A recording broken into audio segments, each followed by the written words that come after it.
আসসালামু আলাইকুম। আজকে অনেক দিন পর আপনাদের জন্য একটা ছোট ভিডিও নিয়ে চলে এসেছি।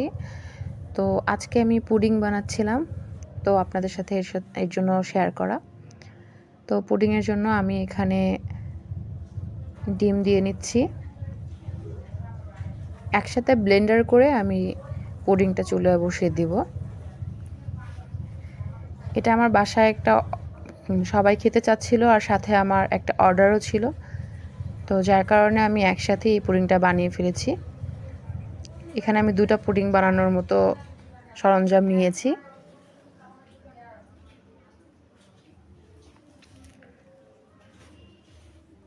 চারটি ডিম, আর এখানে আমি আধা কেজির মতো গরুর দুধ নিয়েছি।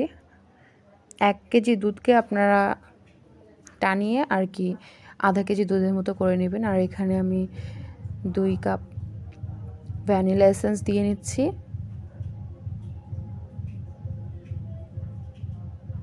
আর এখানে আমি বান দিচ্ছি একটা। আপনারা যদি এখানে বান ইউজ না করতে চান তাহলে এখানে আপনারা 2টা ডিম এক্সট্রা বাড়িয়ে দিবেন।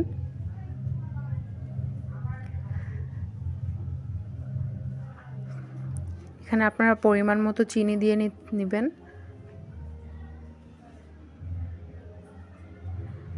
চিনি দেওয়া শেষ, আমি এটাকে ভালো মতো ব্লেন্ডার করে নিয়ে এসেছি। দেখুন এটা কতটা স্মুথ হয়েছে। এখন এটাকে আমি চুলায় দিব, যার কারণে এখানে যে মোল্ডটা নিয়েছে মোল্ডের ভিতরে আমি চিনি দিয়ে এটাকে গলিয়ে ক্যারামেল তৈরি করে নিচ্ছি।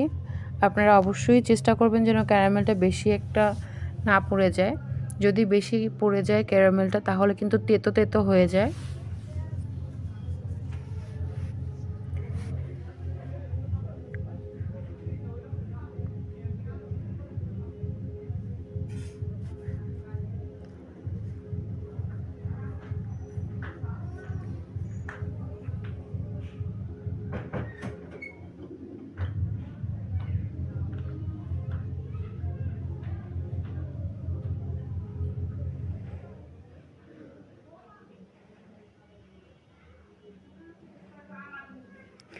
এই যে ক্যারামেল হয়ে গিয়েছে, এটাকে আমি ঠান্ডা করে নিয়েছি। এখন আমি মোল্ডে লিকুইডটা ঢেলে দিব। আপনারা অবশ্যই লিকুইডটা চেলে তারপরে দিবেন, কারণ ভিতরে যদি দানা দানা থেকে যায় তাহলে এটা আর কি ভালো লাগে না খেতে। এই যে আমি আরেকটা মোল্ডে ঢেলে নিচ্ছি। একটা বাসার জন্য বানাচ্ছি আর একটা আমার অর্ডারের জন্য বানাচ্ছি।